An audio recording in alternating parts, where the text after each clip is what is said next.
Bab 1, pertemuan pertama, letak luas dan batas wilayah Indonesia. Sebelum kita mengawali pembelajaran pada hari ini, mari kita berdoa terlebih dahulu. Dalam nama Bapa dan Putra dan Roh Kudus. Amin. Allah Bapa yang Maha Baik, puji dan syukur kami haturkan kepadamu atas berkat dan rahmat kuasa-Mu.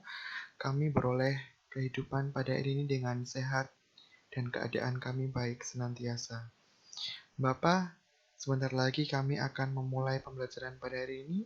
Berkati pembelajaran pada hari ini, dari awal, pertengahan, hingga akhir. Apa yang dapat kami terima, dapat kami terapkan pada kehidupan kami sehari-hari, sebagai bekal kami untuk meraih cita-cita dan masa depan kami.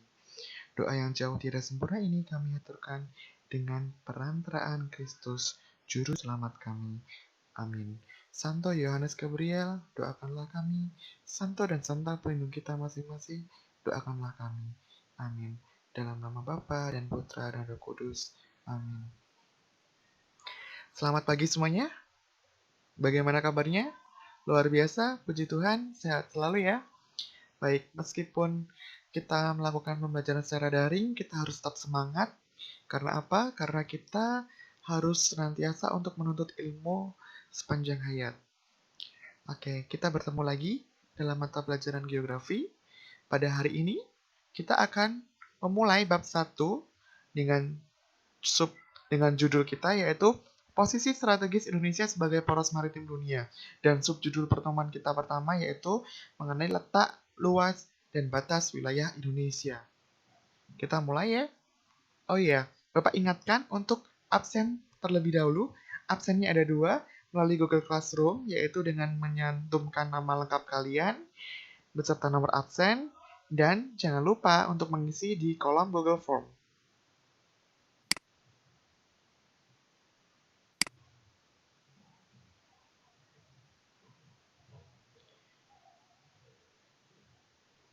Bisa kita lihat, ini adalah peta wilayah Negara Kesatuan Republik Indonesia.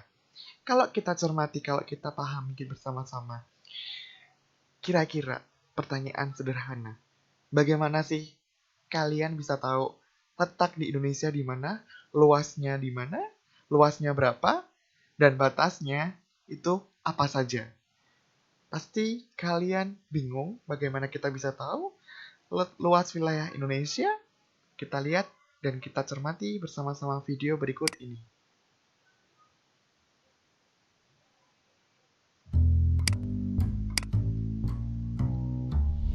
Setiap kali kita mudik, kadang-kadang kita kesel karena nggak sampai-sampai. Kita pun jadi sadar Indonesia itu ternyata luas banget.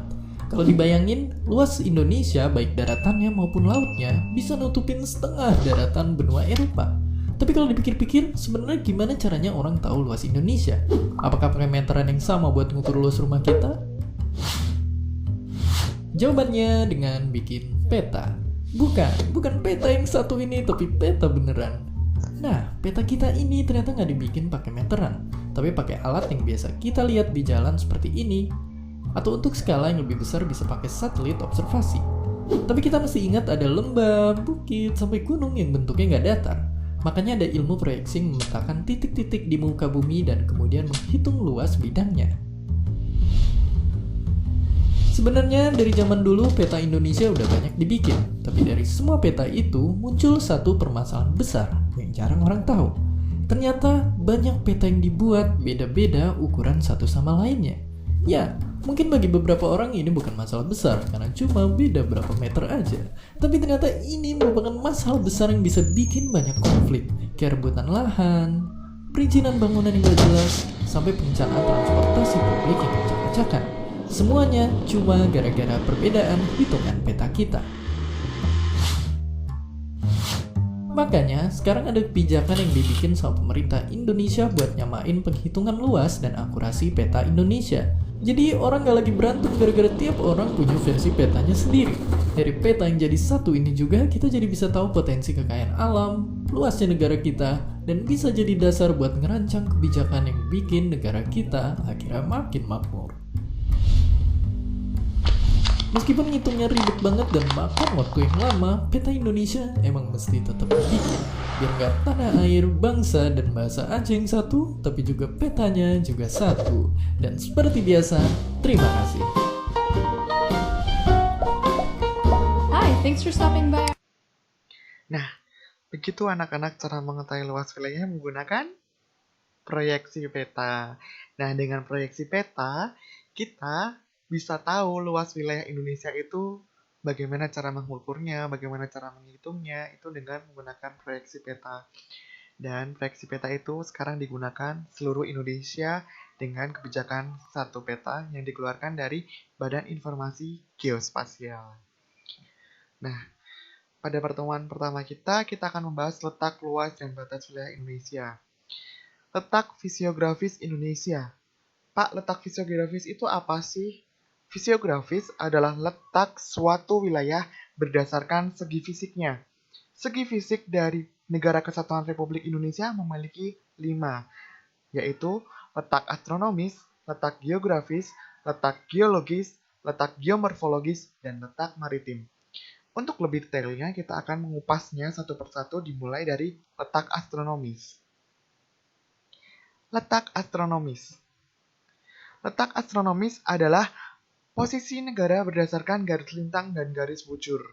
Nah, untuk letak astronomis, Indonesia berada pada antara 6 derajat lintang utara sampai 11 derajat lintang selatan dan 95 bujur timur sampai 140 derajat bujur timur.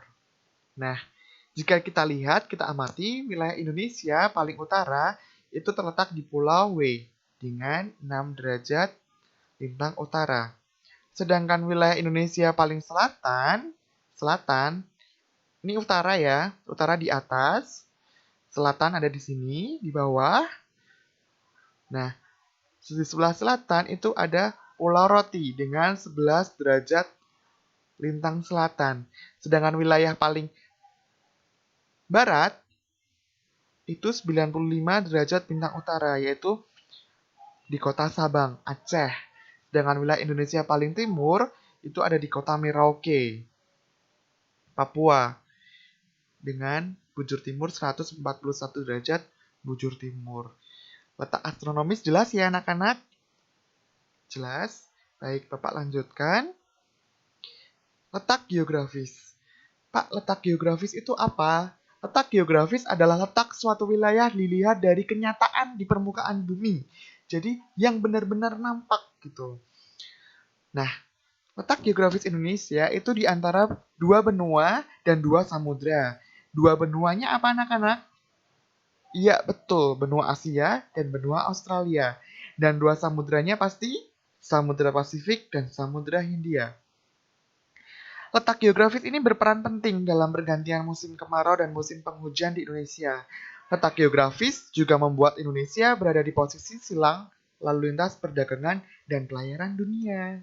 Nah, negara Indonesia diapit oleh 2 benua besar ya. Benua Australia di bawah sini dan benua Asia di sebelah utara. Kemudian Indonesia diapit 2 samudra, Samudra India dan Samudra Pasifik. Betul, di sini Samudra Pasifik. Dari letak geografis ada yang ditanyakan? Jika ada yang kurang jelas atau ingin ditanyakan, silahkan bisa chat melalui grup WhatsApp ataupun di Google Classroom. Nah, letak geologis. Berdasarkan peta geologi Indonesia, Indonesia itu banyak sekali dilalui atau formasi-formasi geologi yang ada di Indonesia. Tentu, formasi geologi antara pulau satu dengan pulau yang lain atau wilayah kabupaten daerah satu dengan kabupaten daerah lain tentu berbeda. Nah, letak geologis Indonesia berada di antara pertemuan lempeng benua Eurasia, lempeng benua Indo-Australia, dan lempeng Samudra Pasifik. Ya, bisa dilihat dilalui 2 jalur pegunungan muda dunia juga, dan merupakan pertemuan 3 lempeng dan berada pada 3 dangkalan. Kita kupas dulu, ketiga lempeng ini saling mendekat dan pertumbukan jelas. Jadi, banyak fenomena-fenomena gempa bumi di Indonesia. Jika kalian download aplikasi BMKG, pasti secara update setiap hari, setiap saat, minimal sehari sekali pasti ada pergerakan lempeng di Indonesia. karena terjadinya tumbukan ataupun terjadinya saling mendekat begitu. Hal ini memicu terjadinya gempa bumi serta bencana-bencana lainnya di Indonesia. Tentu karena letak geologi Indonesia juga beragam begitu. Indonesia juga berada di paparan Sunda dan paparan Sahul. Hal ini menyebabkan adanya kesamaan flora dan fauna di wilayah Indonesia bagian barat dengan benua Asia, serta wilayah bagian Indonesia timur dengan benua Australia. Nah, karena Indonesia juga berada di barisan pegunungan muda, yakni barisan pegunungan Sirkummediterania di wilayah Indonesia bagian barat dan deretan pegunungan Sirkumpasifik di wilayah Indonesia bagian tengah dan timur. Kemudian barisan pegunungan Sirkumpasifik disebut juga dengan cincin api Pasifik atau Pacific Ring of Fire karena merupakan barisan pegunungan berapi. Nah, pegunungan barisan berapi ada di sebelah sini, anak-anakku. Maka dari Sumatera hingga ke Jawa hingga daerah ini banyak sekali gunung-gunung api aktif di Indonesia. Selain itu, letak geologis Indonesia juga memberikan dampak positif seperti potensi tambang, mineral, logam, serta cekungan minyak bumi dan gas bumi di Indonesia. Nah, paling banyak ada di daerah sini, hingga Papua. Di sisi lain, letak geologis juga mempengaruhi atau mempunyai dampak negatif karena letak geologi berkaitan dengan bencana alam. Nah, karena banyaknya bencana alam, otomatis Indonesia mudah atau berpotensi terjadi tsunami, gempa bumi, gunung meletus, seperti itu. Paham anak-anakku semua letak geologis? Baik, Bapak lanjutkan. Letak geomorfologis. Letak geomorfologis adalah letak berdasarkan tinggi rendahnya suatu daratan terhadap permukaan air laut. Jadi geomorfologis itu intinya adalah perbedaan atau ketinggian tempat dari air laut. Pak, geomorfologis itu contohnya apa? Misalnya, Kota Surabaya merupakan daerah pesisir. Karena daerah pesisir, maka geomorfologisnya relatif datar. Sedangkan daerah Malang banyak pegunungan dan perbukitan, maka geomorfologisnya berbukit dan bergunung. Nah, apa sih Pak letak geomorfologis itu yang membedakan? Yang membedakan adalah perbedaan suhu. Karena perbedaan suhu tentu mempengaruhi jenis tanaman.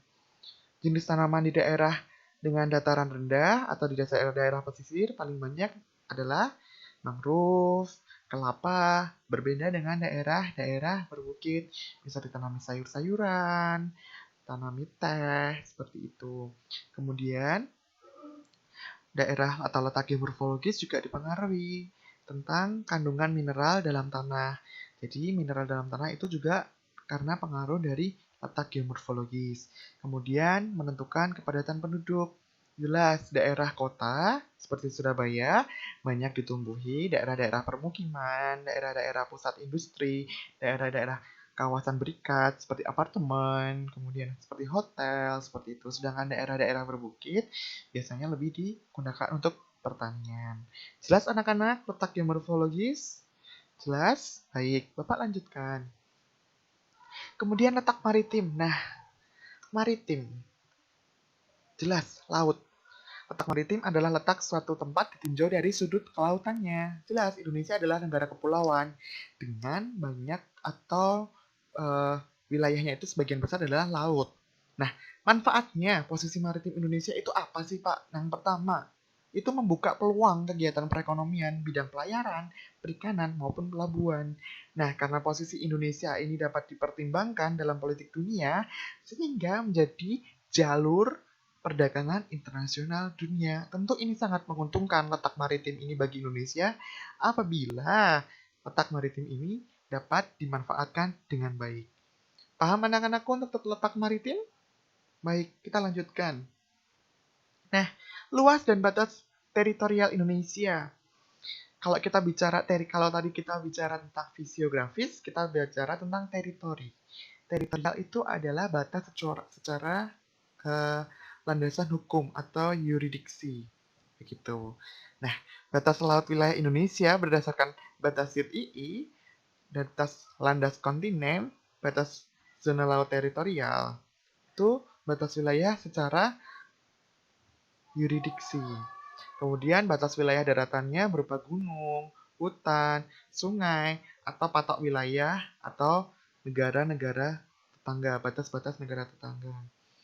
Nah, pada data kita peroleh luas laut Indonesia itu tentu sangat luas, yaitu sekitar sekian kilometer persegi. Luas daratannya juga sekian kilometer persegi. Kemudian total luas wilayahnya kita bisa lihat sekian kilometer persegi. Begitu.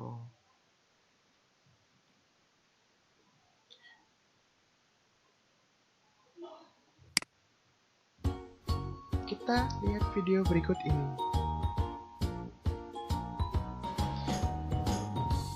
Posisi strategis Indonesia sebagai poros maritim dunia. Wilayah Indonesia berdasarkan lokasi absolut, lokasi relatif. Lokasi absolut itu adalah lokasi astronomis, dan lokasi relatif adalah lokasi secara geografis. Kemudian ada luas dan ada pulau.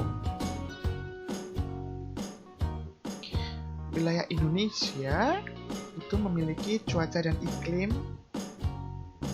Curah hujan rata-ratanya tinggi, kondisi geologinya tadi pertemuan dengan lempeng, kondisi geografisnya itu berupa vulkan, fluvial, dinodasional. Sumber daya alamnya juga melimpah. Nah, batas wilayah Indonesia itu di sebelah timur, sebelah utara, sebelah selatan, sebelah barat tentu berbeda. Sebelah timur itu Papua Nugini, Timor Leste, Samudra Pasifik, sebelah utara Malaysia, Filipina, sebelah baratnya Samudra Hindia.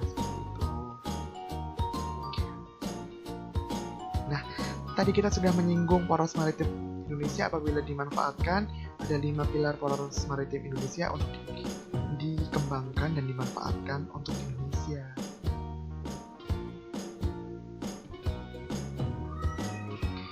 Nah, tadi kita sudah bicara mengenai batas laut teritori, batas ZII, dan batas laut kontinental.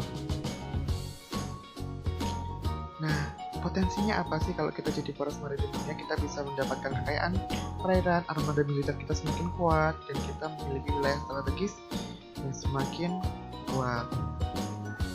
Tantangan pembangunan maritim itu apa sih, Pak? Tantangannya adalah yang pertama, jelas, ancaman bencana. Kedua, perubahan iklim global. 3, negara rawan bencana. Seperti itu. Kemudian tantangan pembangunannya selanjutnya itu degradasi ekosistem, konflik ruang dan pemanfaatan sumber daya alam, dan keenam, kemiskinan daerah pesisir. Sebagai untuk mewujudkan poros maritim dunia, banyak hal yang harus dilakukan. Rencana aksi pemerintah, yaitu dengan menerapkan seperti itu.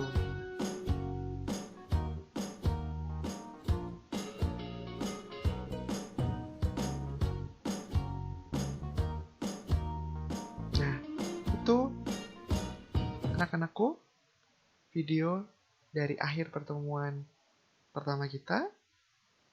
Jelas ya anak-anakku mengenai pertemuan pertama, mengenai letak, luas, dan batas wilayah Indonesia. Besok pada pertemuan kedua, kita akan bertemu lagi dengan materi yang berbeda. Pada hari ini kita tidak ada tugas, tapi mohon untuk kalian rangkum dan catat mengenai letak, luas, dan batas wilayah Indonesia. Apabila ada pertanyaan, silahkan kalian bisa bertanya melalui Google Classroom ataupun WhatsApp group di kelas kalian. Baik, Bapak akhiri pertemuan pada hari ini dengan tanda kemenangan Kristus dalam nama Bapa dan Putra dan Roh Kudus. Amin. Sampai jumpa pada pertemuan selanjutnya. Terima kasih.